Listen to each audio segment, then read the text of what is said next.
Hey there, everyone. Um, I'm back in black. See, here, back in black. Um, I have this stupid project I have to do, so I'm just taking a break right now, filming this video. And first thing I have to say is thanks to everyone who posted on my personal page, my personal Facebook page. Thank you for the happy birthday wishes. I had a great day yesterday, except for the fact that I was doing my project all day for summer school. And if you want to see how much I hate summer school, go to my previous video, summer school sex. Uh, it is a pain. But I spent some of my birthday money that I got. I got Injustice: Gods Among Us. I got this awesome new docking station here. That is a really good docking station. One second, so now to the basis of what I'm actually doing here. So the first part of the name of this video was thanks. So that was thanks for all the birthday wishes and everything. And the second part was for Grown Ups 2. I went to see Grown Ups 2 last night. It was a birthday, my birthday movie going thing. So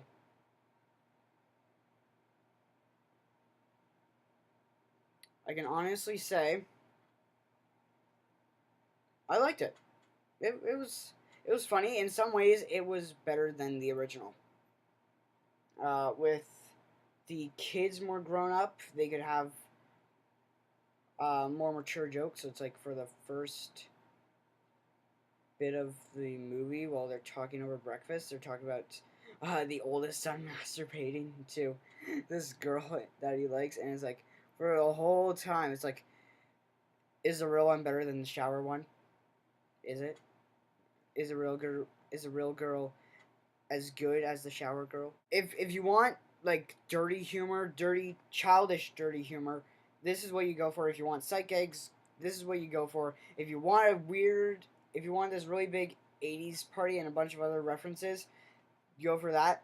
There was this really funny joke that Chris Rock pulled off. It was perfect. So his baby is there.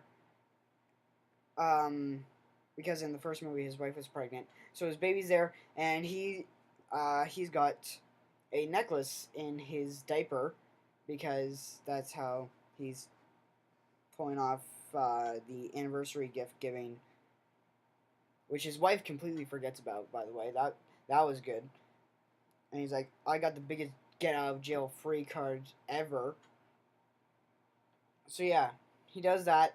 But it's like the kid's shaking his butt, and he's like, he looks like Nicki Minaj putting her butt implants back in place. I laughed like crazy for that whole part. And what else was there?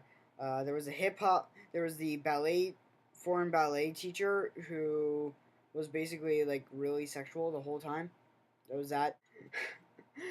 What else? Oh, there was the one in the commercial where the guy so there's a bus driver, and he's the one wearing the safety vest in for that movie, for that thing, and it's like you see him, you see him pull open the raft, and he's like, "There's a raft in there." Pulls it open. Who did that? But what you don't know is that he's on drugs the whole time. But after that, they continue with the raft. They put the raft on top of the bus because that guy's a bus driver. So they tie the raft on top of his bus, and they drive him down the street, and they got some buds. They got some two cop buddies there, and they're like, "We'll give you a police escort." Okay, how do you do that?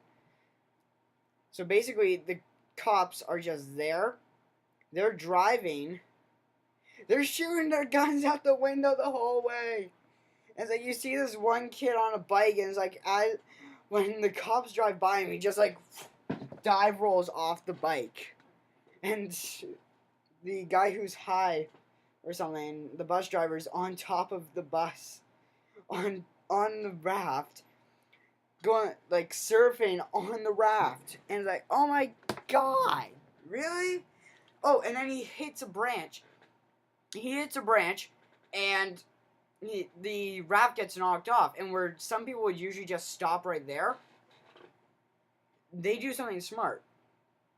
They continue it on. He just gets back up, and the raft is being pulled behind them. And then they pull into the shop, the school where they're having the ballet recital, and he hits the raft hits on the door, and he goes flying out, does a dive roll off of the raft, and then continues from there, and he goes, "That was awesome! Let's do it again." No, yeah. And he's talking to himself because he's hot, I guess.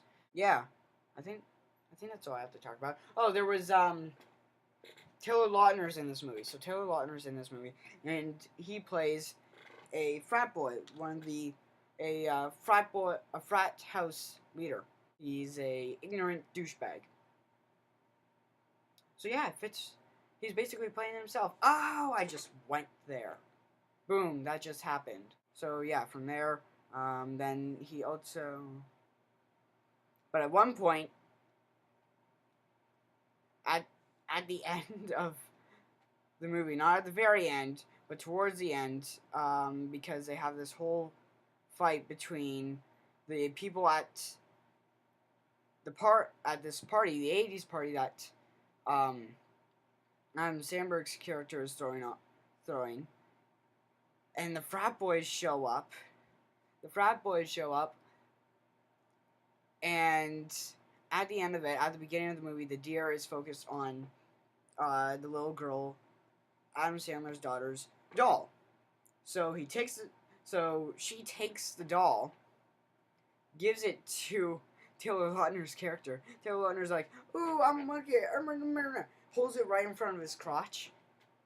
Deer comes running at him, starts biting him in the balls. Good writing there, Adam Sandler. I love it. Thank you so much. I'm not joking about that. It actually happened. It was awesome. What else was there? Oh, the car wash scene. This is a weird scene. Because, like, for that whole scene, you're laughing your ass off. You have the Lonely Island. It's not just Adam Sandberg. It's not just Adam Sandberg there. It's the whole Lonely Island. Like, all three of them, plus a bunch of other random guys. They're all dressed up as a male. It's so funny. And it's like, they do some weird stuff. There's a point where Adam Sandberg, he's got a sponge, and there's the radio antenna on the car, and he's just going like this, going, yeah, get it all clean. And of course, there's that part where he's inside the car, and he's like, "Your car is filthy." But yeah, it's like all the whole Lonely Island gang, and they look so funny in the slow-mo walkover. I really want David Spade's character's van. It's like a whole Star Wars mural van. So I want that. Oh. This would be so fun. So what happens is they're at a motor store for the biggest guy. I can't remember his character's name or the actor's name himself, but he's there, and they put David Spade in a. They put David Spade's character into a truck wheel, like about that big. So it's about the size of my torso, from my head to my hip. No, probably a bit bigger. Maybe. I don't know. But it's pretty big. At least he can fit inside it. And with a fair amount of room. So what happens is they roll him, and it's like, okay. And then they're like, oh shit, we can't stop him. Shit!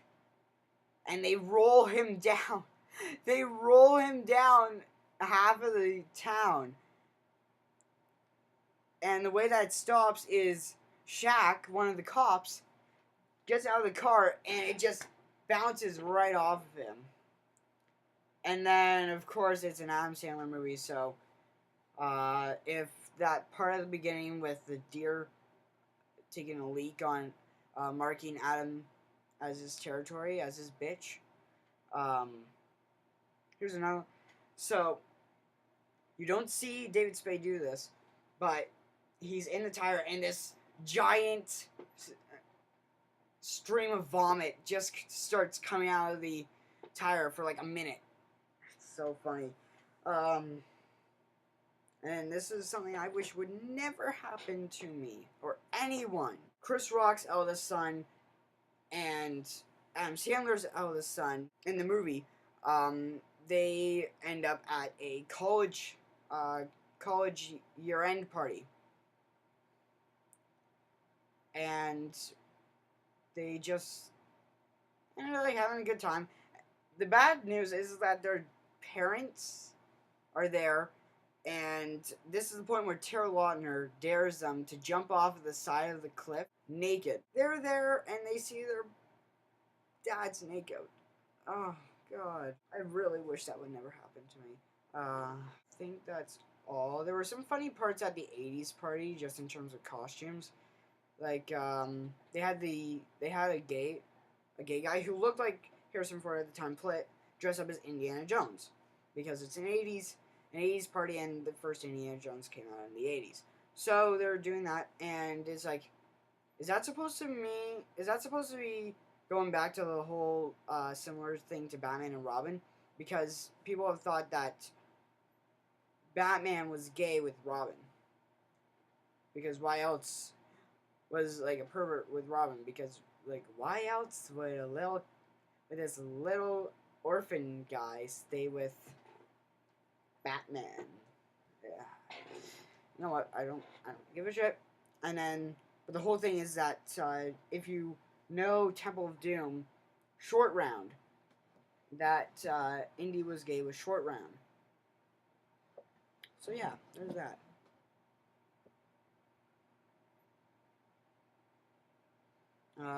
Chris Rock's baby son is dressed up as Michael Jackson. Chris Rock is dressed up as Prince, which is awesome. And Adam Sandler looks like himself. Yeah, there were some fun costumes in there. So basically, I'm just saying, if you want some good laughs, if you want to have a fun night, go out to see that movie. It's a good movie. I personally think in some ways it's better than the first, and in some ways it isn't. And the first there was a bit more of a story, but for this one it's more like, this is what happens on the last day of school for these guys. That's all. So it's like, it's a good story. It's a good movie. It's a legitimate movie. Go see it. It's really funny. There are so many good jokes in there. So many good sight gags. It's like I couldn't explain all of them to you. So, just check it out. I will see you next time. And next time we will be talking a bit more about this. I mean, not just Batman, but superhero stuff. So, until next time, keep dark, fight on, and subscribe. Oh, and check out my friend Millen's channel. Comment any movies that you think that I should review, whether old or new, and I'll see what I can do. So, see you next time. Until then, keep dark, fight on, and just like, comment, bye. Bye. Bye, everybody. Peace.